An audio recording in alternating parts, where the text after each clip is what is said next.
Hello, my art-loving friends. In today's video, I will show you what I did for Sketchbook Revival 2023. And if you don't know what Sketchbook Revival is, it's just 2 weeks every year where Karen Abend puts on this great event that helps you revive your love for your sketchbooks. And she brings in a whole bunch of different instructors to give you so many really unique ideas, and it's a lot of fun. So I was only able to participate in some of it, and I will show you everything I accomplished in this video here.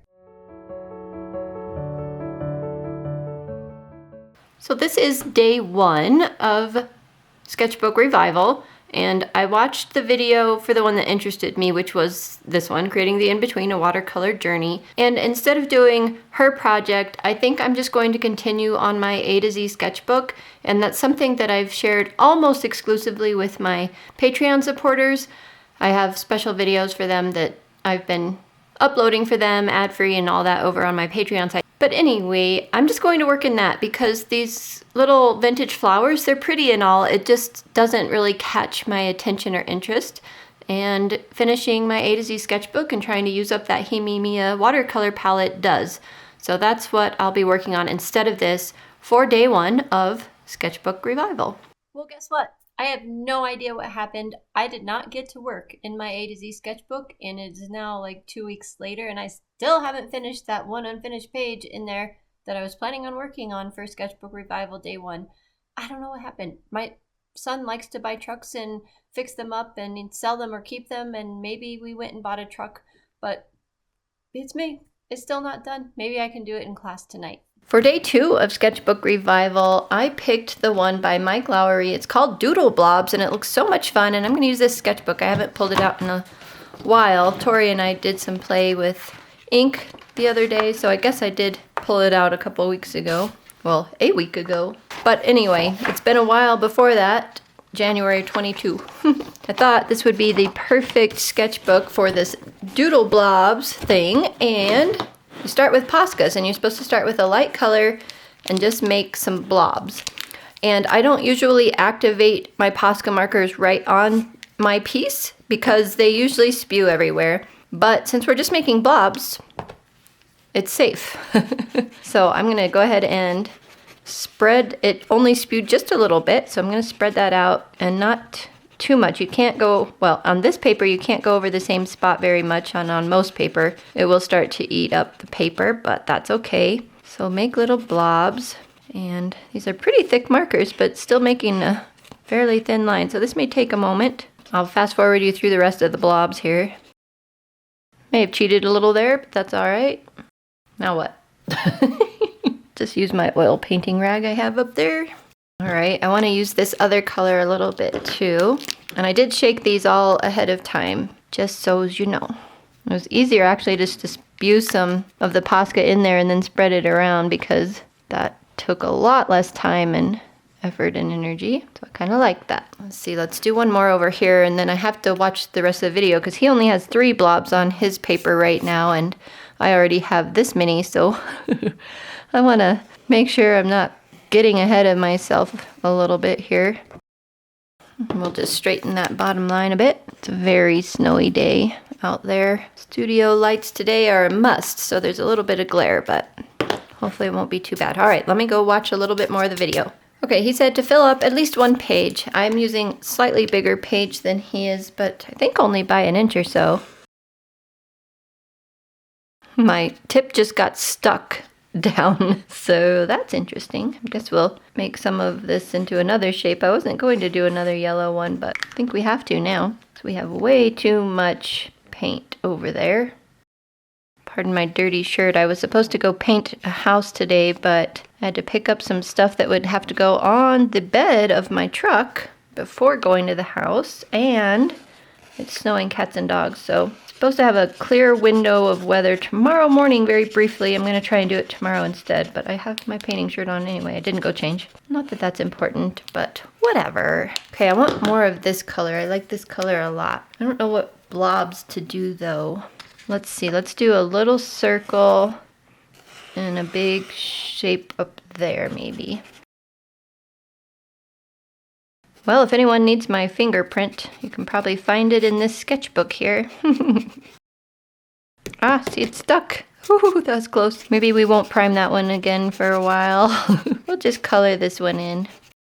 This session really had me excited because doing things like this is just fun. It's stress-free. You don't have to think too hard and you're just having fun in your sketchbook, and I love that. Now, to watch more and figure out what we're doing, I assume we're creating these into something, or creating these into something, making these into something. Apparently spread paint everywhere. Oh well. I'm quite happy because I have the exact same pen that he was using, the Tombow Fudenosuke brush pen with a hard tip. It's water-based pigment ink. Anyway, I have several of them. And while he was still talking over there, I was filling in some more slots over here off camera, so sorry you missed that. But I'll put you on time-lapse now and see what I can make out of these shapes. This is fun. This is just like the reverse coloring that's so popular right now. And this Tombow Fudenosuke pen worked really well over the Posca. I was very impressed with it, but I mean, he used it over Posca, so it's supposed to work. But you can see I added on a little to the bottom of the cactus there to make it reach the inside of the pot, and then drew a little cactus on the front. That was so much fun. And then every time you see me pause or put the pen down, I am just reaching over to my computer, bringing up some kind of photo reference. So that was the Pac-Man ghost there, and then this dog one, I don't think I brought up a reference for that, and that's probably why it looks so horrible, but that's all right. And then I brought up little cartoon bees for this next one here, and just kind of combined about 4 different ones into mine, so that was neat too. And making his little back dotted where the wing is, so it's kind of transparent. That was kind of neat.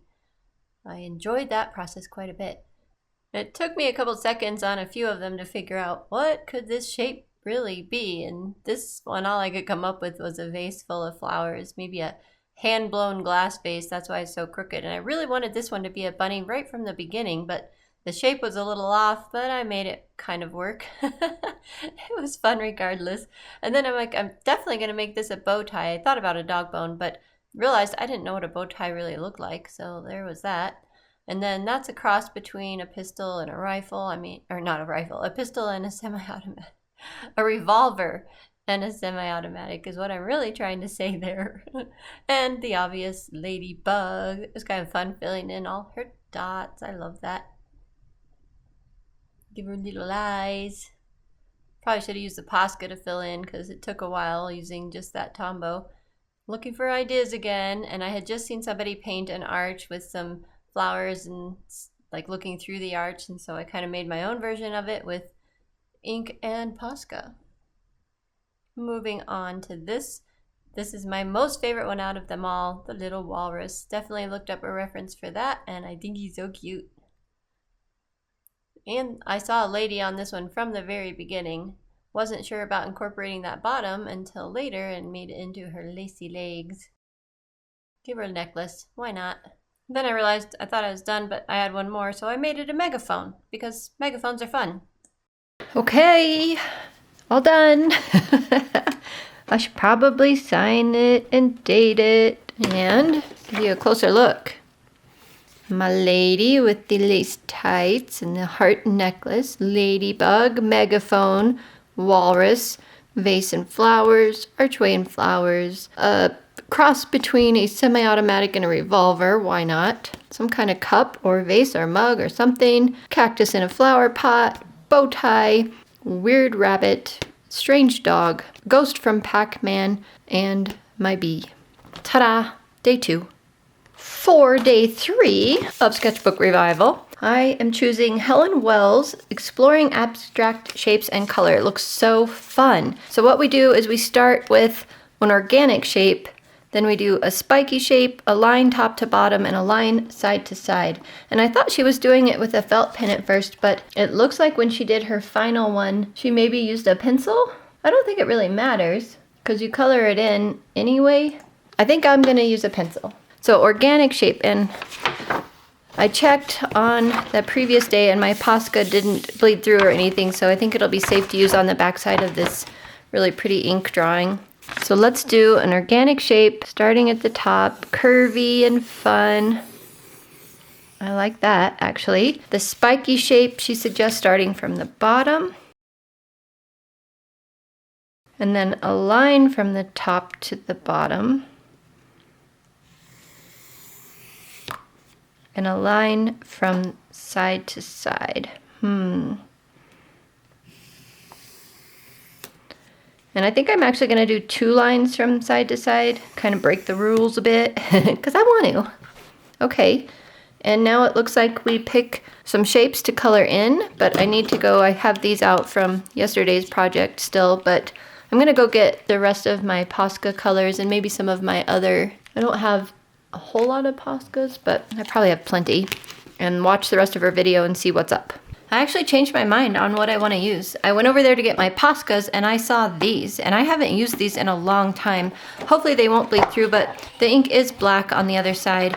These were incredibly nice the first time I used them, and I'm really looking forward to using them again. Plus it gives me a lot more color choices because I did go ahead and grab my Poscas, but these are the only colors I have other than, I think I have a sparkly green and a sparkly yellow, and white, obviously. I didn't bring the white over. But all these colors here will make this fun. I mean, it's probably way too many colors, but still, it's nice to be able to choose, right? The idea of this one was to pick your first color and fill in about 5 of your shapes. And this first color went pretty darn well, and it's a very pretty color too. And then you pick your next color and do some more shapes, it depends. And that marker was starting to run out, it felt like, which was interesting, so just stay tuned. So I did those 5 shapes, picked a couple smaller ones, and then moved on to a different marker, and I had pretty decent luck with this pink one. And then I picked the next color after this pink one, and I think that's where the troubles started. I started out with a nice juicy marker, and then right here it started to get thinner and thinner, and I tried to let it rest for a while and then put it up there, and it's super light, so I switched to a different color, hoping if it rested some more face down that it would come back for me. But you can see these markers, they're just not coming out evenly anymore, and the reason is I've let them sit too long.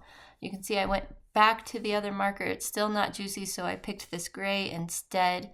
But these, last time I used these was July 26th of 2022, and so it had been nearly 9 months.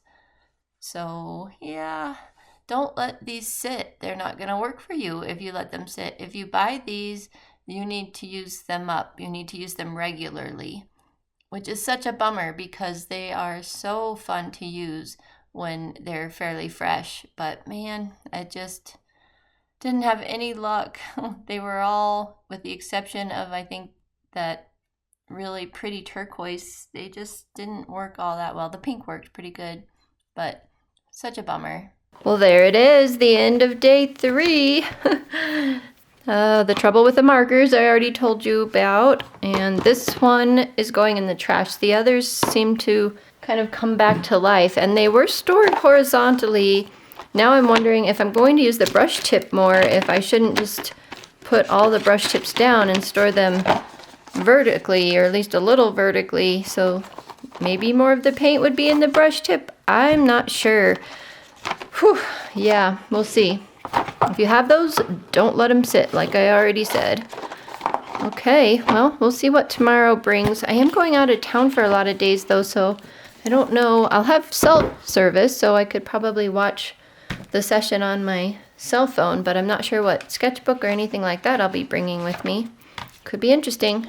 Hello, hello. It is a week and 2 days later since I did this guy. So this was for Sketchbook Revival Day 4, Expressive Portrait of a Fox, but I did the alpaca instead. And I am going to do a little touch-up right there. But now that it's a week and 2 days later, I've missed all of those sessions. So that was the last one I did, Expressive Portrait of a Fox.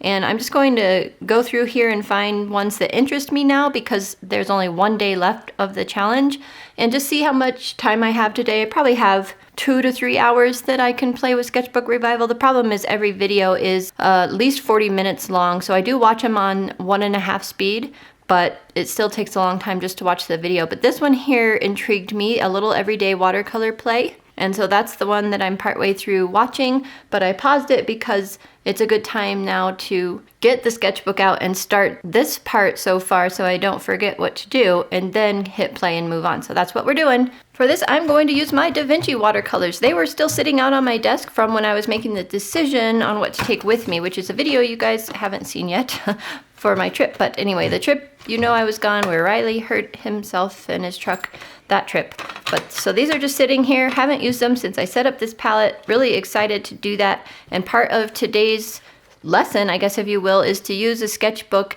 that you have a couple pages filled in, but you'll probably never fill, so get it out and start filling it up. So that's this little one. This is my etcher one. I forget what the smallest size, A3 I think. Anyway, it's tiny, and I only have a few paintings in it that I started back in August of 2020. And I have a few things, and then little girl helped me paint. She's adorable. So that's what we'll be using. I also thought it would be fun to use one of these remaining brushes that I haven't tried yet from the Happy Mail video that I did. I'll link that in the corner in case you missed that, and in the description box below. And I'm thinking this one. This is a Simi Art brush china, size 2 round. You can see that it is held together with some plastic and wires. Kind of neat. It does have all its sizing on it, so I'll take it to the sink and wash it out. And it came like this with some of the bristles kind of awry. So I'll see what I can do with those. May have to do the boiling water trick, or if that doesn't work, just cut a few of them out. But I'll try the boiling water trick real quick first. I have time. Looks like the boiling water trick worked. No stray hairs, didn't have to cut them. Got the sizing out. This brush feels really neat. So I'm excited to try it out. Let's just get to it already. Look at these pretty colors. I don't know which one to choose. And the idea on this one is to just put some expressive marks down on the paper. And this was so cool. See how the turquoise is pushing into the red? I had forgotten. I've done several paintings with these Da Vinci paints, but I didn't remember them being so pushy. And look, the yellow pushed into the red. Like, it's, how do you know which color is going to be the pushy one? You have to get to know your colors really well. Your brand, I guess I should say. And the turquoise pushed back into the purple. And the reason I keep switching the paper around is because I'm trying to grab the edges before they dry for the next color. So I can do one on the top real quick, one on the bottom, and then I tried the buff titanium there and thought maybe that could be kind of mountains and fields and a sky. It was really fun. And here I'm just using a thirsty brush to clean up the excess in the crack there. And in the session, she actually had us do more than one. And these are so fast and easy and fun that it was quite simple to do more than one. It didn't take very long. Again, what took the longest is watching the videos, getting the instruction how to do everything. But even that is kind of fun and relaxing. And I like to, as you've seen in this video, I like to pause them and do a step and then continue watching and then pause and do a step. That way I'm not like spoiling the surprise. I'm doing it with her in the moment, and it's fun, really enjoyable exercise. I would recommend you guys doing Sketchbook Revival next year. And what the instructor had us do after we got our watercolor down was to do some lettering. So this one had all the round shapes, and all I could think of for a phrase was "let the good times roll." And she did her lettering so much better, but granted she has a lot of practice. She's like, just put your letters in and then exaggerate them, and it's a really good tip. I still had a little trouble with it, but I love the eyes I put in the word good. That one's really fun. So I did my best. I could definitely use some more practice with this expressive lettering, but that's all right. It's still readable and gets the message across. And after I finish the O and the 2 L's on this, I switch over to the other one. And since it thought of it as mountains and a sky, the phrase I came up with is "climb the mountains before they climb you." And I don't know if that means anything, but it's kind of interesting, at least. Okay, here they both are. It's kind of fun. It was less work than I expected. I thought we were doing more than this, but nope. I still have time, and I will go find another one to play with. Looks like colorful characters. Let's party with easy to create collage figures. I don't know if I want to do collage. Look at this. The colorful characters. That sounds kind of interesting, but then it says collage figures dressed for the carnival, so I suspect it's like doing little dress-up dolls. I don't know that for sure, but that's okay. This sunshine on a cloudy day intrigues me just because she looks fun and interesting, but I have no idea what that one's about. But let's see if there's another one that just obviously Like, see, the color palette meets collage, except for collage. I'm just going to say a quick hack for creating color palettes that work would be cool. Motifs in gouache. Oh, yes, please. That's the one we're doing. Painting motifs in gouache. Here we go. So it's kind of funny when I started this video and I realized that we would be painting little chickens. I'm like, no, I should probably stop the video and pick a different one. But I kind of continued watching for just a minute until she was at least putting color on them. And I'm like, well, they're kind of cute. I like the way she did them. So I'll push myself to be uncomfortable for a little while and try them. And I still didn't really fully enjoy doing the chickens, but it was fun playing with gouache again. So that's always a bonus. And I enjoyed it mostly. I mean, it was okay. It made me realize it would be fun to kind of have a page of repeats of things in just slightly different positions at least. And I also used the mechanical pencils that Annie Noodle had sent me. And you can see I opened my gouache palette over there and there's no mold, which I think I tell you again in the future. And that makes me feel really happy, but kind of bad at the same time because one of you wonderful, generous viewers sent me replacement Holbein gouache so that I could just clean this palette out and not lose all of it. And thank you so much. And hopefully this continues to stay not moldy because I still hate to waste paint, but that was really, really sweet, really thoughtful of you. And I have them, I'm keeping them safe, and I am very nervous to put them back in this palette. I think I'm going to try and use this up as long as there is no mold in it, and then decide, obviously fully sanitize the palette, dip it in boiling water, dip it in bleach, I don't know, but sanitize it before ever putting new paint back in it. That's for sure. So thank you for your thoughts and your generosity on that. Really appreciate it. But super fun to work with gouache again here. And the Sarah Burns brushes are still great. So that's a bonus. And I see her using them all the time too in her videos. So it's always nice when you see the artist using their own brushes, right? I will spray it again with the Hemi mold spray and put it away. And here we have Sketchbook Revival. Which day was this one? Day 10. I got another page in my sketchbook done, so that's always a bonus, right? And it's kind of cute. It's not my favorite, but it's kind of cute. It's okay. What time is it? Yep, and that is all I have time for, so I don't think I'll have time to do the last day of Sketchbook Revival tomorrow. These do stay up for a while, they're available, but I am doing my A to Z sketchbook, trying to use up my Hemi Mia paint, so I do have a daily sketchbook practice, at least it's supposed to be a daily sketchbook practice, which I will have to make a concerted effort to continue again with that because I have gotten a little slackadaisical with it. And yes, I said slackadaisical because I think that just explains it perfectly. However, I think my life is settling down. At least there's no traveling. Oh, shoot. There's no traveling for like 4 more days. Okay, well, anyway, I'll share that with you when I can. But I'm pretty sure that is going to be a wrap for me and Sketchbook Revival. So I hope you've enjoyed sharing these videos with me. I have had fun doing them. I wish that I had been home in a way that I could take more advantage of doing these every day. Not missing the week, but it's okay. I had a good time where I was. And I hope you at least had fun seeing this. Alright guys, I will see you in the next video. Bye for now. Hello. It is a week and 2 days later. I forgot to do my nails again. Ignore them. Anyway, so I also took the polish off my nails while I was finishing the other video, and I will put the polish on my nails while I'm watching this one. Haha, 2 things in one. But I'm pretty sure that is Sketchbook Revival in a wrap. That didn't make sense.